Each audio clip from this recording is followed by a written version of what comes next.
Good morning, hello, and welcome to This Date in History, also known as TDH. This show is all about the events that occurred to date in years past, both recognized by actual historians, but mainly things we personally find intriguing enough for us to bring to you. The sources of this information come from the smart device application Today in History, What Happened Today in History, Historical Calendar, and the website onthisday.com. For links to those sources, the music, and anything else potentially interesting, check the underbar of the description below. Anyway, I am A.O. Xander, and you are you. Today is Thursday, also known as Thursday, October 27th, 2022. So let's jump into the history, shall we? Starting us off in the year 312, we have a vision of the cross. Roman Emperor Constantine the Great was said to have received his famous vision of the cross. Okay. In 1507, Portuguese Admiral Alfonso de Albuquerque captured the Persian fortress of Ormuz on Hormuz Island. Ormuz on Hormuz. Dang. Why is this wire in my way? Move. Moving on up into 1627, English invasion force under George Villars assaulted the French island of Île de Ré. Alright. It's a courtier and statesman. 1644, Second Battle of Newbury. King Charles I defeated parliamentary armies. Okay.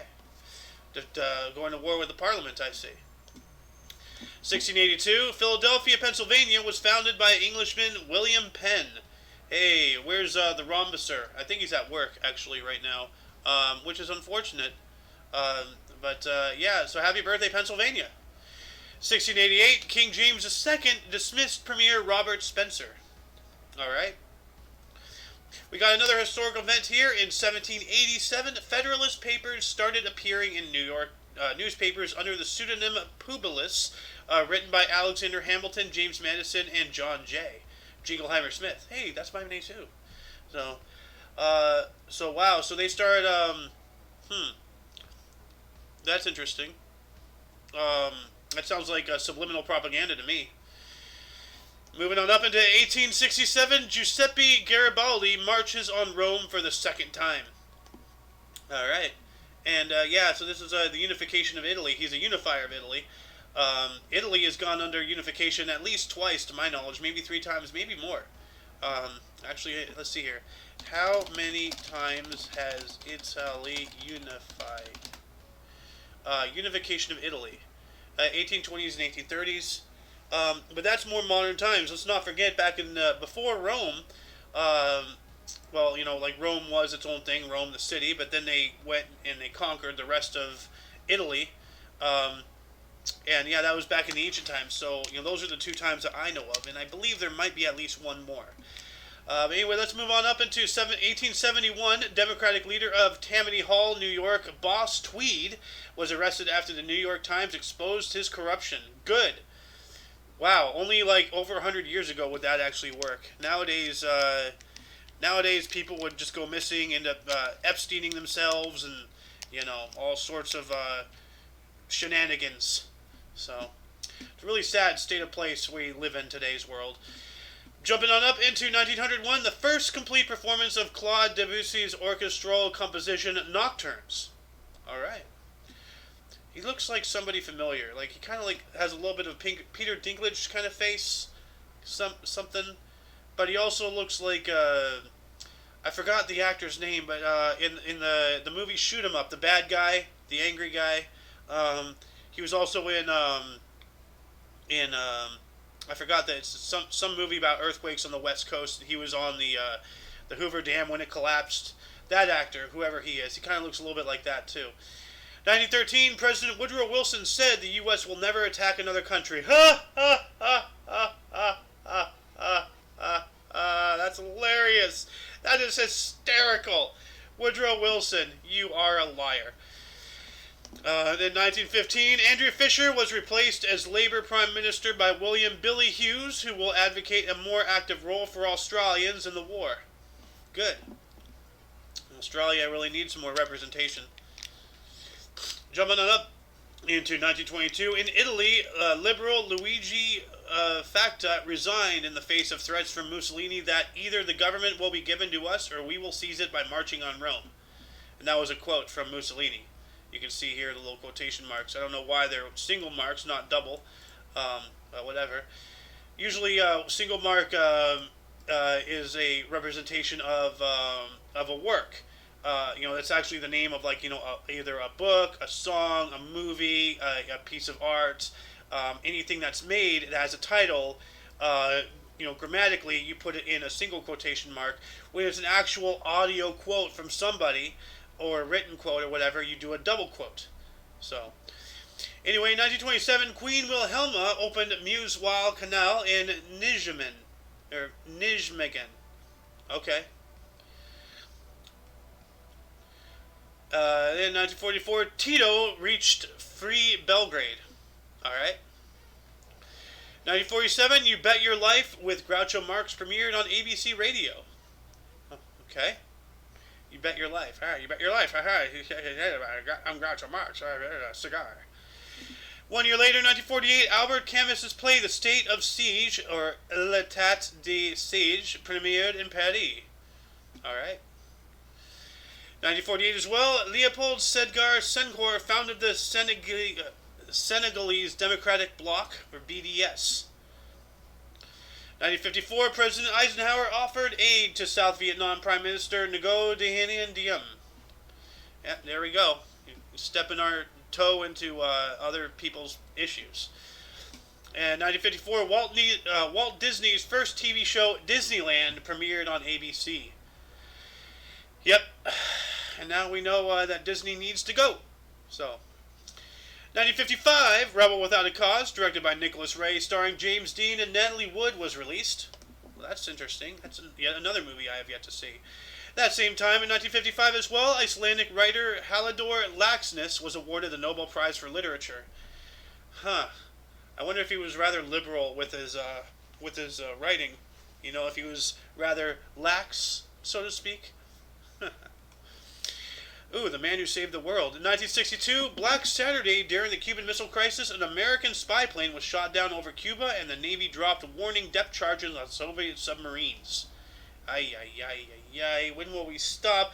They offered to take it away, and then now we're attacking them. I'm no communist supporter. I'm no Soviet supporter by any means. By any means. But facts are facts. The West is just extremely aggressive. And every one of the things that they say about us, well, not everyone, but, the most commonly ones about, Western aggression this, Western aggression that. Yes, it's true. If you've been watching the show for the past couple of days, the Cuban Missile Crisis is a response from the USSR because we put our nuclear missiles literally on their border, on Turkey, or in Turkey. So in response, they started putting missiles on our border, and then we're like, oh, what are you doing? And they're like, oh, well, what are you doing? And then so we demanded that they removed it, and they said, okay, we'll remove them if you remove yours. And then we said, no. What the hell is wrong with us? And then now we're depth charging their submarines? Wow. Wow. Ridiculous. So stupid. So stupid. We almost went into World War III because us, the United States of America, was being aggressive. Yes, that is correct. Anyway, moving on up into 1963, Detroit Red Wings right wing Gordie Howe scored 544th career goal in a 6-4 loss to Montreal Canadiens, tying Maurice Richards' all-time NHL regular season record. Well, all right. Then we have 1969. Ralph Nader set up a consumer organization known as Nader's Raiders. That doesn't sound good. 1965. I wonder if they're based out of Las Vegas, like the actual Raiders. So, I met a Raiders fan yesterday, and he did look like a former prison inmate. So, yeah. 1975. Covers of both Time and Newsweek magazines featured rock singer Bruce Springsteen. Well, okay. Got another historic event here in 1978. U.S. President Jimmy Carter, the great peanut farmer, signed Hawkins-Humphrey full employment bill. Okay. What is that? Let's look at this up here. Hawkins-Humphrey full employment bill. Well, let's see here. What is it going to say? Input and strategy, unemployment and inflation levels began to rise in the early 1970s, reviving fears of an economic recession, yada yada yada. So I'm just going to post this link in the underbar for you guys to read, so you can understand exactly what it entails in this bill. But speaking of inflation, I have a solution. I have a permanent solution to inflation. All we gotta do is appoint Tom Brady to the head of the IRS, and boom, inflation immediately gone. Just everything will be deflation from then on. 1980, William Safire's column entitled "The Ayatollah Votes" was published in the New York Times and was later quoted in a campaign ad for Ronald Reagan in that year's presidential election. Well, that's pretty cool. Huh. And 1 year later, in 1981, Ringo Starr released single "Rack My Brain," written and produced by George Harrison, and album "Stop and Smell the Roses" in the U.S. Cool. We got some more music history here. In 1983, Larry Flynt paid Hitman $1 million to kill Hugh Hefner, Bob Guccione, Walter Annenberg, and Frank Sinatra. Flint's business manager immediately stopped the payment. Flint claims he was just joking. Yeah, sure. I'm pretty sure Frank Sinatra will be just joking when he corners you in a back alley with the rest of his rat pack and beat you to within an inch of your life with a bunch of baseball bats. Pretty sure that'll be just as much of a joke, huh? Ha ha ha. Hilarious. 1985, 15th New York City Women's Marathon won by Greet Waltz in 2 hours, 28 minutes, and 34 seconds. Alright. Why does it still look like she's running? Like, everything's being pulled back. Like she has a lot of wind in her face. So, 1985, Billy Martin was fired by the Yankees for the 4th time. Well, how many times are you going to get fired by this? How many times is he going to accept working for them again, Cut your losses, man. Find somewhere else to go that appreciates you. 1 year later, 1986, Paul McCartney released single "Pretty Little Head." Okay. Well, certainly he's not talking about himself. 1987, Peter Shaffer's musical "Lettuce and Lovage" premiered in London. Okay, that sounds kind of vegan to me, but alright. At a film premiere in 1995, dramatic film "Leaving Las Vegas," directed by Mike Figgis and starring Nicolas Cage, who got the Oscar for Best Actor, and Elizabeth Shue, premiered. Okay. What a weird last name, Shue. It's like, if you want to tell her to go away, you have to be like, "Shue, Shue." She's like, "Yes, I'm here." I'm like, "No, Shue, get out of here." Like, what do you want from me? 2 years later, 1997, Intel Corp bought digital equipment semiconductor manufacturing operation for $700 million. That's a lot of money. Then 1 year later, in 1998, Helmut Kohl resigned as Chancellor of Germany after 16 years following a landslide defeat in elections. Well, then I don't think that you resigned. I think you got voted out. So, and then jumping on up into 2013, U.S. Serena Williams won her 4th season-ending tennis title, defeating Li Na of China 2-6, 6-3, and 6-0 in the WTA Championship final in Istanbul, Turkey. And at that same time, we got some more sports history. German Red Bull driver Sebastian Vettel won the Indian Grand Prix at the Bud International Circuit to clinch his 4th straight F1 World Drivers' Championship, his 6th consecutive Grand Prix victory. Yeah, that's intense. Did you not know of a brush or comb? You got some helmet hair going on there, buddy. It looks like you're kind of thinning out on your dome, too. Moving on up into 2014, Taylor Swift released her 5th studio album, 1989, later to receive the 2015 Billboard Album of the Year and the Grammy Award for Album of the Year 2016. 2015, U.S. soccer star Abby Wambach announced her retirement. Okay. 2017, Catalan Parliament met and unilaterally declared independence from Spain. Good. I support a free Catalonia. I support a free everything. You think you can go out and make it on yourself, be independent? Go. Do it. Decentralization everywhere, please. 2019, just 3 years ago, Tiger Woods scored a wire-to-wire 3-stroke win over Hideki Matsuyama at the inaugural Zozo Championship at Accordia Golf and Country Club to tie Sam Snead's record of 82 PGA victories. dang, look at the difference. Like this guy way back in the day, and then Tiger Woods finally, catching up. It's astounding how often old records still stand to this day, and how records made modern times are most likely never going to be broken again, because there's limits to uh, peak efficiencies in humans. Like at a certain point, somebody's going to make the record, and it will never be broken for for sprinting, for the 500 meter, for the 401k, for skiing, for shooting, for um, racing, marathons, golf. Eventually, there's going to be something that just cannot be broken until humans as a genome evolve. Anyway, moving on up into 2021, just last year, more than 1 million people in southern Madagascar were on the brink of famine, according to Amnesty International, who urged world to provide relief. Move to somewhere with more food.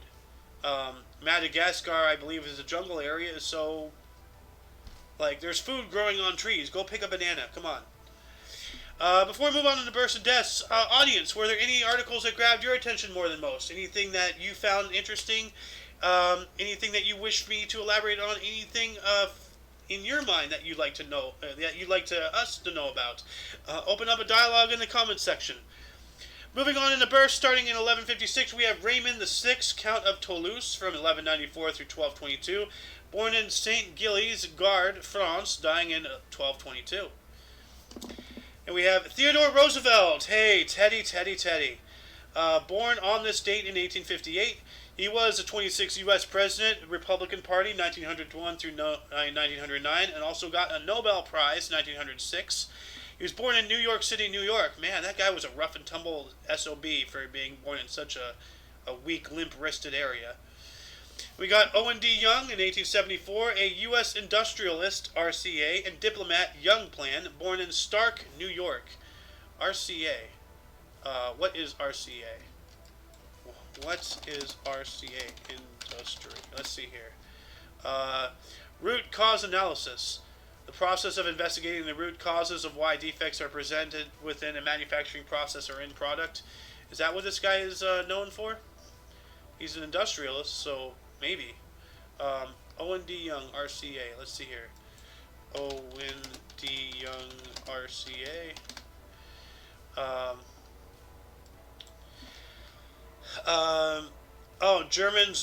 German Reparations International Commission.